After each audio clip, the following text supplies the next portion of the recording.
Greetings, ladies and gentlemen, and welcome back to F2 Worlds, the channel where we talk all things Final Fantasy. Before we begin, I want to announce a few things. First of all, thank you for enjoying the content that I've been putting out and for helping me reach 500 subscribers.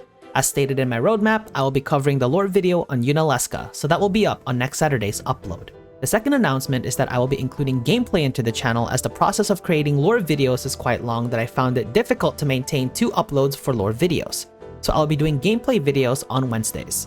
This will comprise of Twitch playthroughs and off-stream recordings, which hopefully you guys will enjoy just as much as the lore videos. So, on to the story.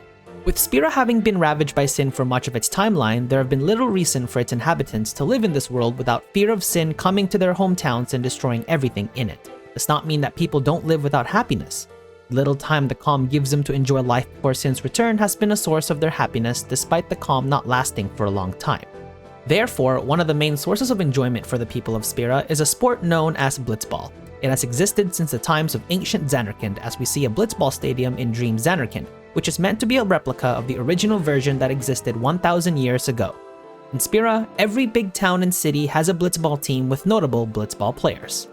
In today's video, we will be taking a look at one Blitzball player in particular. In fact, this Blitzball player, who hails from Besaid, also doubles as a guardian for Lady Yuna as she embarks on her journey to defeat Sin. This guardian is someone who is a devout follower of Yevon growing up, and much of his perspective in life is aligned with the teachings of Yevon. So without further ado, here is the story of Waka. Waka was born 23 years before the events of Final Fantasy X. He had one younger brother, whom he grew up with as a child. Waka and his brother lost their parents to sin from a very young age, as Waka had no memory of what they looked like. With a baby Chapu lying in his arms, Waka had no idea what to do without his parents. Having grown up in Besaid, an area where attacks from sin are common, the villagers learned how to grow and care for each other, as they often lost loved ones from attacks. The same went for Waka and his brother. Due to the climate of their home village, they often had fresh and tropical fruit from the island and from the sea, and saw these conditions as a blessing of Yevon, the roots of Wakka's devout followings of its teachings.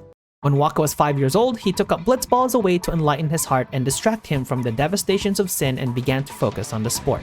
He joined a horrendously ill-fated Besaid Aurochs team around the same time Kimahri brought a young Yuna to Besaid, whom Waka befriended and treated like a younger sister. Eventually, Chapu followed in Waka's footsteps, also joining the Besaid Aurochs, and Waka now focused on Blitzball more than ever, as the two brothers had aspirations to bring the trophy to Besaid. Unfortunately, their goals were deterred when Chapu decided to join the Crusaders. Throughout their childhood, Waka would treat Chapu like his son instead of a younger brother, a dynamic that caused conflict between the brothers growing up. When Chapu joined the Crusaders, Waka was unhappy due to the danger his brother would go through and didn't believe what the Crusaders were doing, being a follower of Yevon himself. However, he offered Chapu the Brotherhood sword to use in battle, which Chapu discarded in favor of a Machina weapon instead, an act that was the root of Waka's deep hatred for the Albed. When Chapu died in a battle with Sin, Waka was devastated and strengthened his belief in Yevon after seeing that nothing but the final summoning can defeat Sin. As a result of Chapu's death, Waka decided to retire from playing Blitzball to become a guardian and defeat Sin to avenge his brother. In order to achieve this, Waka and Lulu became guardians for Father Zook. However, he could not focus on the pilgrimage as he still had lingering thoughts on Blitzball. Father Zook would eventually withdraw from the pilgrimage in the Calmlands, leaving Lulu and Waka without a summoner. 6 months later, Yuna becomes a full-fledged summoner, but Waka would use this time to return to Blitzball and make plans to retire fully after this year's Blitzball tournament, to become Yuna's guardian full-time, marking the start of Final Fantasy X. He is one of the first people to meet Tidus when he is washed up on shore. His striking resemblance to Chapu quickly ignites a friendship between the two, in hopes that Chapu might still be alive, a claim quickly shut down by Lulu. Waka would provide perspectives to Tidus throughout the journey that would mirror one that would be seen by someone who believes in the teachings of Yevon. An example is when Waka points out to Tidus forbidden Machina that should not be used due to Yevon's teachings. We see in the events of the game how Waka's story unfolds, as he matures from a mindset that aligns with the teachings of Yevon to a more open that is based on his experiences and emotions.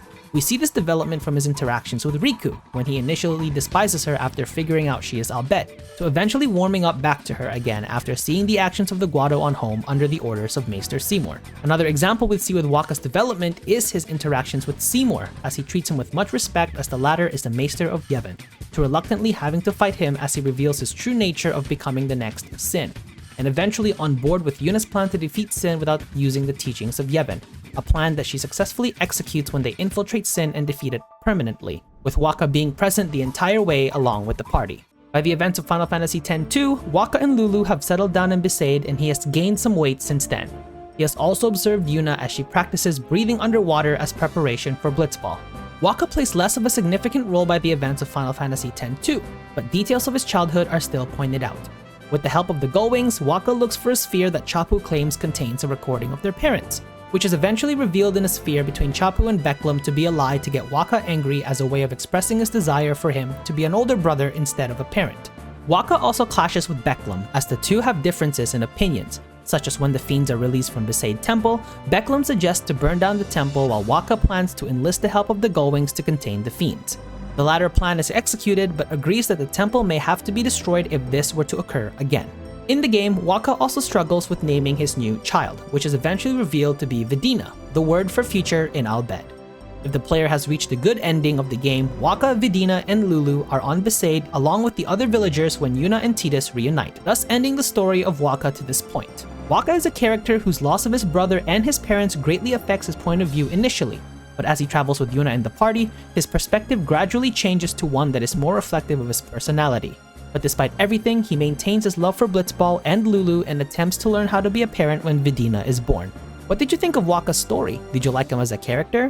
What other characters would you like me to explore the story of? Once again, thank you for helping me reach 500 subscribers, so be sure to look out for the episode on Yunalesca next week. Other than that, this is Enzo signing out, and that, as they say, is that.